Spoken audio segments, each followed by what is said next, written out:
Hello. I was initially going to make a video on pros and cons as I see it of each of the main parties, but that was taking too long. So instead, I'm going to focus on something else. I'm going to focus on a contentious issue, and I appreciate that in talking about this, I'm probably in a minority, or at least I'll be going up against popular sentiment, but I feel it has to be said. What I find in democracies, in Western liberal democracies, you see this in France, you see it in Britain, in the United States, in Canada, in all these countries, and obviously I'm in the United Kingdom, so this is the situation I am most familiar with, is an interesting situation where you have a great deal of cynicism, and yet we have freedom of expression, we have choice. It may not be a choice that we like, but it's a choice nonetheless. I know in some jurisdictions it is actually a legal requirement to vote. I believe in Switzerland and possibly Australia. If I'm mistaken about that, feel free to correct me. But I've always believed that voting is a civic duty. I wouldn't go so far as to say it should be legally mandated because I think it's a bit unfair on people if they genuinely disagree with, for example, four candidates, forcing them to choose one of those four. I think there should always be a caveat if such a law was to be brought in of none of the above or other something like that. Um, because you can't force people to support someone that they genuinely or to support a group of people when they genuinely don't like any of them as candidates. Um, but I have to be honest. One thing that has always irritated me, and I notice it about some of my compatriots, is this very cynical, negative attitude that, and it basically goes along these lines. Why should we vote? They're all the same. They're only interested in themselves. Um, and that's it. It's just like it's this very lazy, sweeping generalization of every single person in political life. It frustrates me because it simply isn't accurate, and I believe it is partly an influence of the way the press are overwhelmingly negative, or at least largely negative when it comes to talking about politicians. We live in an era where you get a lot of gotcha style questions and very confrontational style journalism, which I'm not a fan of. Um, I believe in holding powerful people to account, and I believe that people who make legislation that will affect millions of lives obviously should be held to account. I also believe that in a democracy, people must have the right to criticize politicians and elected representatives. But I must admit, I get very frustrated with those who are just make these sweeping statements and make dismissive like have this dismissive attitude about everyone in political life. Like any group of people, you get different types of politicians. Like if you get any body of people, you will find different personalities and different characters within. I think the problem is we have a press that only focuses like if you have a negative story, let's say a politician has said something particularly controversial or they've been involved in some scandal, that will get a whole lot more headlines than a piece of legislation that positively changes lives. And I think that is very, very sad because then it leads ignorant people to think that that is the whole picture. And I'm sorry, but that is how I see them, ignorant people, because they are not making any sort of attempt to look a little bit deeper. Now, I don't want to be misunderstood here. I have done my share of complaining about people in power, goodness knows. I have strong views on a lot of policy areas, and I've been very critical of certain politicians. But that's not the issue that I'm talking about. I'm not talking about people attacking a particular policy area or even a particular politician. I'm talking about lazy, sweeping statements in general. They're all the same. No, they're not. If you genuinely believe that, you're just not looking a little bit deeper. You're not looking at people's individual background. You're not looking at their individual viewpoints. And I can see that you do get, for example, a trend of political correctness that a lot of politicians will subscribe to. But even then, it isn't quite universal. And I guess it just annoys me because the public in a country like the United Kingdom, people who have this attitude, in my opinion, they're acting in a sense like children because they expect politicians to do everything, and they're putting politicians on a pedestal whereby they have to please everyone. And if they don't please everyone, oh well, then they're useless. They're not doing. I've no problem with people disagreeing or even disliking a particular politician, and I do. But I will never say they're all the same because I know that that is factually not true. So, for example, I've just come across a comment with a woman who was saying, "Oh, this is not what our grandfathers died for. Brave servicemen did not die for this." Well, that statement automatically ignores the fact that there are sitting parliamentarians today who have themselves served in the armed forces. So these sort of lazy dismissals of people because of their profession, I've no time for. I think with politicians, they're more scrutinized by the media perhaps than any other industry. I'm not saying necessarily in terms of their personal lives, because in that sense, actors and singers probably get more scrutinized. But in terms of how they do their job, they're more scrutinized than any other profession. So they are in a they face a huge amount of pressure. And I'm not suggesting people shouldn't criticize them, but I would suggest, frankly, they are human beings, and people sometimes overlook that. They expect these people to basically please everyone all the time. If you're involved in politics, you can't please everyone all the time. Now, to be fair, politicians themselves don't always help by making promises that they can't entirely deliver. But again, I think the media pushes them into a corner. If a politician came out and said, "Look, I'm not going to promise this because I can't be absolutely sure that we can deliver that," then the media will call them weak.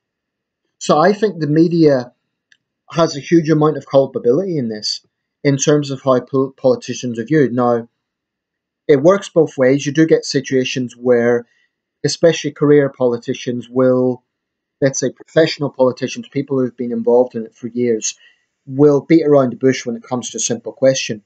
In that sense, I've not much sympathy for criticism that they get because if you ask a simple question, give a direct answer. Don't beat around the bush.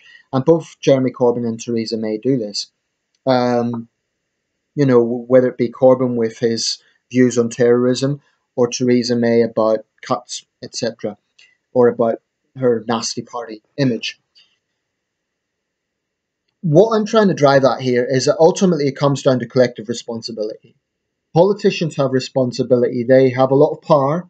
If they are an elected official, they're legislators, and the decisions that they make will impact millions of lives.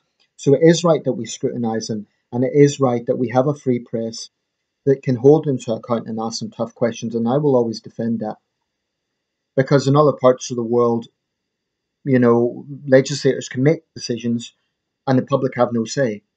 Authoritarian states. It's just, and that is something that I think we would find hard to stomach. It's completely alien to our way of thinking.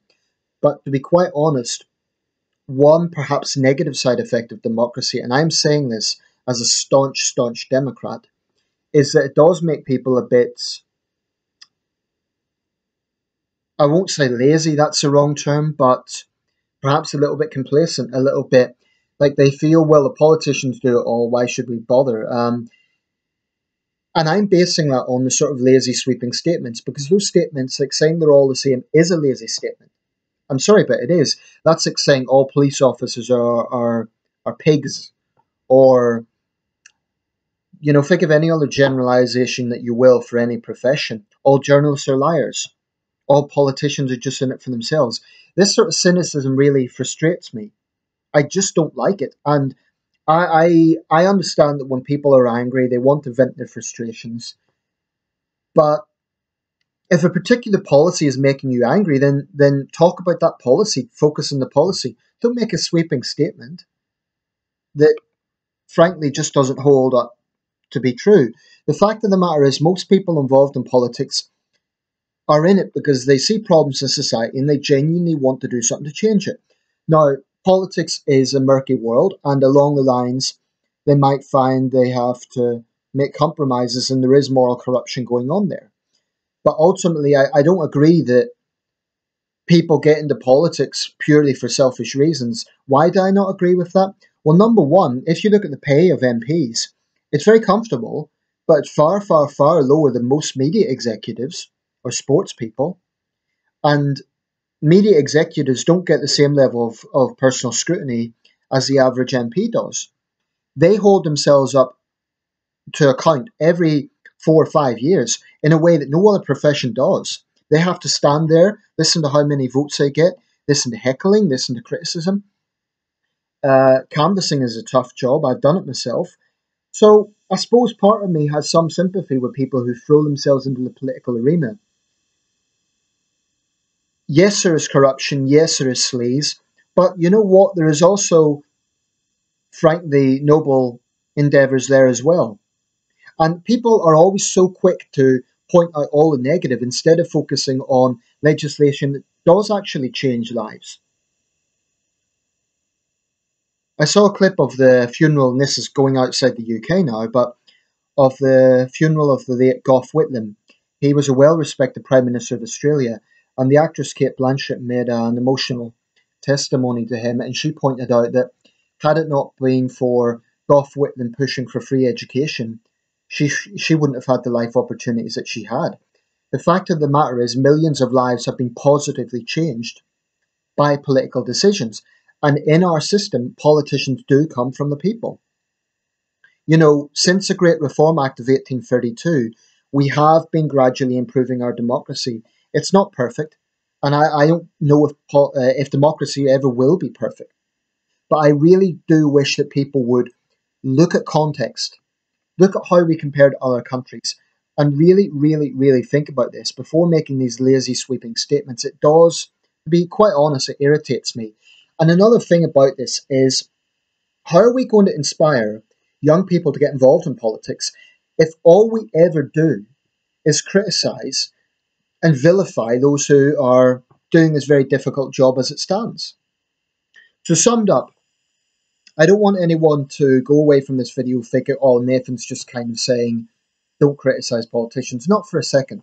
There's many legitimate areas to criticise people involved in politics, and I often do myself quite vocally. Quite vocally. But when I criticise, it's always based on a particular policy area or a particular ideology or a particular viewpoint. I never make sweeping statements on the grounds that I think it just doesn't stack up to reality. Yes, you can find certain trends, such as maybe politically correct attitudes and some other things, but to say that all politicians are the same, it's nonsense. It really is. And it indicates to me that the people saying that simply haven't bothered to look a little bit deeper and actually listen to what people are saying or look a bit into the background. So that's my honest view, and I appreciate it's probably not a popular view, but I find myself being cynical of cynicism. And I honestly think that most politicians in this country are probably decent enough people who, some of them might be corrupt, some of them might be in it for selfish purposes, but again, certainly not financial. The pay isn't wonderful. It's not like I say, it's not like a footballer or a media executive. Fame, well, you know, it's mainly, like I say, negative coverage. They have to deal with an enormous amount of criticism. So really, when you weigh it up, what are the personal privileges? Okay, the salary is pretty decent, and I suppose they can make their mark on history if they are particularly influential, but very, very, very few MPs are going to rise to cabinet level. So I don't know. I really think that people see problems in society and they think, well, instead of just complaining about this, I'm going to put myself forward. And I have to say, I respect anyone that throws himself into the political arena. I may not agree with them personally, I may not even like them. But it's possible to respect someone without necessarily liking them. I'll use a boxing analogy. I don't like Floyd Mayweather. I don't care much for his personality, but I respect him as someone who's been in the prize ring in a tough sport and who has, you know, been in the arena as a gladiator. So that's more or less the same way I feel about politicians. It's very, very easy to criticize, but if you really feel so strongly, put yourself up for election. And if that's not possible, then at least consider how you're criticizing.